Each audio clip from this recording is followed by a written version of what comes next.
आप सबका एक बार फिर से स्वागत है। और आज हम जो प्रॉब्लम करने जा रहे हैं उसका नाम है वैलिड पैरेंथेसिस और ये लीड कोड का इजी लेवल का प्रॉब्लम है। और अगर आप लोगों ने अगर प्रीवियस क्वेश्चन सॉल्व करा है तो ये आपको प्रॉब्लम बहुत ही इजी लगेगी। तो चलिए प्रॉब्लम स्टेटमेंट देखते हैं।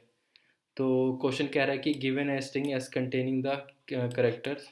हमें एक स्ट्रिंग एस दे रखा है और उसके अंदर ये सारे करेक्टर्स प्रेजेंट है, बेसिकली सारे ब्रैकेट्स प्रेजेंट है। और हमें बताना है कि जो गिवन इनपुट स्ट्रिंग है वो वैलिड है या नहीं है। और इनपुट स्ट्रिंग वैलिड तभी होगी जब opening bracket must be close by the same type of brackets and open bracket must be close in the correct order. मतलब opening bracket same type of bracket से क्लोज होना चाहिए और ये order में होनी चाहिए।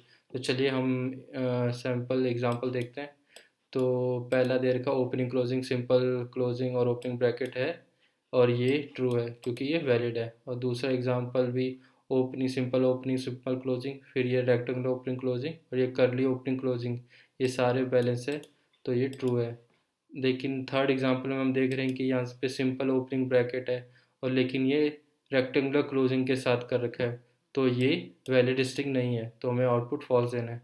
ऐसी फोर्थ एग्जांपल में ये भी वैलिड नहीं है क्योंकि यहाँ पे रेक्टेंगुलर ओपनिंग के साथ सिंपल क्लोजिंग मैच कर रहा है तो ये भी नहीं है।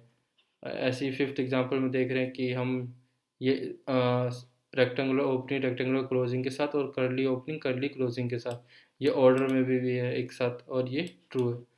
तो हमने प्रॉब्लम स्टेटमेंट देखी है, आइए हम इसकी अप्रोच देखते हैं। तो हम पहले तो इनपुट में एक स्ट्रिंग बना लेते हैं, opening simple opening then closing और यहाँ पे हम सिंपल ओपनिंग रेक्टेंगुलर क्लोजिंग और ये करली ओपनिंग और ये करली क्लोजिंग बनाएंगे। आइए हम इसकी अप्रोच देखते हैं।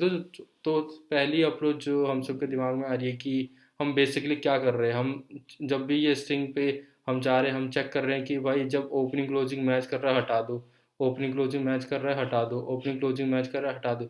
तो हमारी अप्रोच भी सेम ही रहेगी। हम क्या करेंगे, पहले हम स्टार्टिंग से आइट्रेट करेंगे स्ट्रिंग पे।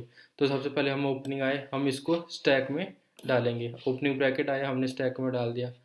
फिर यहाँ पे ओपनिंग सिंपल ओपनिंग ब्रैकेट आया हमने इसको स्टैक में डाल दिया। और यहाँ पे भी फिर हम अगली स्ट्रिंग पे आए, अगले कैरेक्टर पे आए, ये भी सिंपल ओपनिंग ब्रैकेट है हमने इसको स्टैक में डाल दिया। अब यहाँ पे हम गए तो यहाँ पे क्लोजिंग ब्रैकेट आए और हमारे स्टैक के टॉप में सेम सेम ही इसका ओपनिंग पड़ा हुआ है तो हम इसको क्या करेंगे, रिमूव कर देंगे। और फिर हम नेक्स्ट पे आइटरेट कर देंगे। फिर नेक्स्ट भी क्लोजिंग है और हमारे स्टैक के टॉप पे भी सेम टाइप का ओपनिंग पड़ा हुआ है तो हम इसको भी रिमूव कर देंगे। अब हम इस वाले पे आगे, अब ये रेक्टेंगुलर क्लोजिंग है और हमारे स्टैक के टॉप पे भी रेक्टेंगुलर ओपनिंग पड़ा हुआ है तो ये सेम टाइप के हम इसे रिमूव कर देंगे। और हमारा जो अगला स्ट्रिंग है वो करली ओपनिंग है, हम इसको स्टैक में डाल देंगे। फिर हमारा करली क्लोजिंग है और हमारे स्टैक के टॉप में भी करली ओपनिंग पड़ा हुआ है तो हम इसको भी हटा देंगे।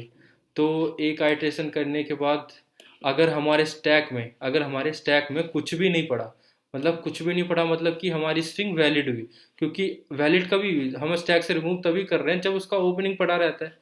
तो सिंपल सी बात है कि अगर हमारा स्ट्रिंग का आइट्रेशन करने के बाद अगर हमारे स्टैक में कुछ भी नहीं पड़ा तो हमारा स्ट्रिंग वैलिड होगा।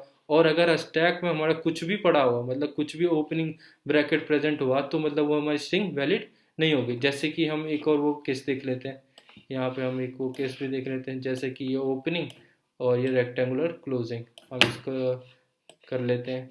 हम ओपनिंग आया हमने स्टैक में डाला, अब यहाँ पे रेक्टेंगुलर क्लोजिंग है और स्टैक के टॉप पे ओपनिंग है तो हमें कुछ नहीं करना क्योंकि हम रिमूव नहीं करेंगे क्योंकि इसको इसको रिमूव करने के लिए इसका क्लोजिंग होना जरूरी है जो कि इसका क्लोजिंग है नहीं, रेक्टेंगुलर क्लोजिंग है। तो हमारी एक आइट्रेशन करने के बाद हमारे स्टैक में ये ओपनिंग ब्रैकेट प्रेजेंट होगा तो मतलब कि हमारा स्ट्रिंग वैलिड नहीं है। तो आई थिंक सबको अप्रोच समझ में आ गई होगी। अब हम इसका कोड देखते हैं तो आपको अप्रोच और ज़्यादा क्लियर हो जाएगी। तो हम स्टैक का यूज़ कर रहे हैं तो पहले हम स्टैक की बना लेते हैं। स्टैक लिया हमने और हमें आइटरेट करना है स्ट्रिंग पे तो हमने एक फॉर लूप बनाया हमने।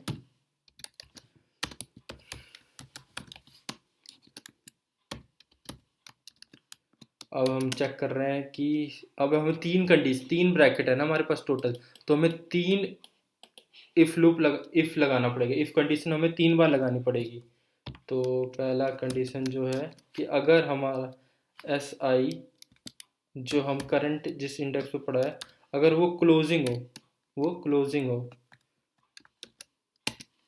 और हमारा स्टैक के टॉप पे इसका ओपनिंग प्रेजेंट है तो हम इसको रिमूव कर देंगे, स्टैक डॉट पॉप। अगर इसका नहीं प्रेजेंट है तो हम क्या करेंगे, इसे स्टैक में डाल देंगे, स्टैक डॉट पुश में हम ये करंट कैरेक्टर डाल देंगे। और हमें यहाँ पे एक कंडीशन और लगानी पड़ेगी कि स्टैक एम्प्टी नहीं होना चाहिए। तो ये हमारा एक ब्रैकेट के लिए होगा, सिंपल ओपनिंग और क्लोजिंग ब्रैकेट के लिए। अब ऐसे हमें दो और को करना पड़ेगा, तो सीधा कॉपी पेस्ट मार देते हैं, एक यहाँ पे और एक यहाँ पे। अब बस हमें हल्का सा चेंजेस करना है। अब इसके ओपनिंग की जगह हमें ये रेक्टेंगुलर क्लोजिंग डालना है और यहाँ पे रेक्टेंगुलर ओपनिंग ब्रैकेट डालना है और यहाँ पे कर्ली क्लोजिंग डालना है और यहाँ कर्ली ओपनिंग ब्रैकेट डालना है। अब ये हमने लिख ली कंडीशन। और यहाँ पे एल्स इफ, मतलब अगर इफ में नहीं गया तो ये एल्स इफ में चेक करेगा, फिर एल्स इफ में। और अगर इन सब में से किसी और में बच गया तो मतलब कि हमें स्टैक में से डालना पड़ेगा। तो एल्स में हम लिखेंगे स्टैक डॉट पुश में गिवन एस आई। अब हमारी एक आइट्रेशन हो गई है। और अगर इस आइट्रेशन होने के बाद अगर हमारे स्टैक खाली है तो मतलब कि ट्रू है वो कंडीशन, मतलब हमारी स्ट्रिंग वैलिड है, नहीं तो वैलिड नहीं है वो। तो हम सैम्पल इनपुट के लिए रन करके देखते हैं। तो ये हमारा सिंपल सा कोड हो गया। कुछ हमने शायद गलती कर दी है। अच्छा, हमने यहाँ पे आई नहीं लिखा, ठीक है।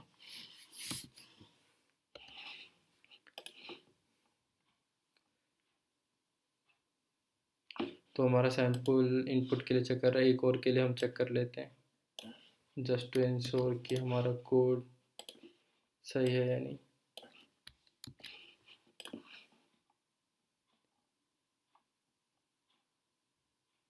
तो इसके लिए सही आ रहा है, आप सबमिट करके देखते हैं। तो ये हमारा रन टाइम काफ़ी अच्छा है। तो इसकी कम्प्लेक्सिटी क्या होगी, इसकी टाइम कम्प्लेक्सिटी है बिग ऑफ एन, क्योंकि हम एक ही फॉर लूप लगा रहे हैं, एक ही बार आइटरेट कर रहे हैं। और स्पेस कॉम्प्लेक्सिटी भी बिग ऑफ एन होगी क्योंकि हम स्टैक का यूज़ कर रहे हैं और जहाँ पे एन क्या है, साइज ऑफ स्ट्रिंग।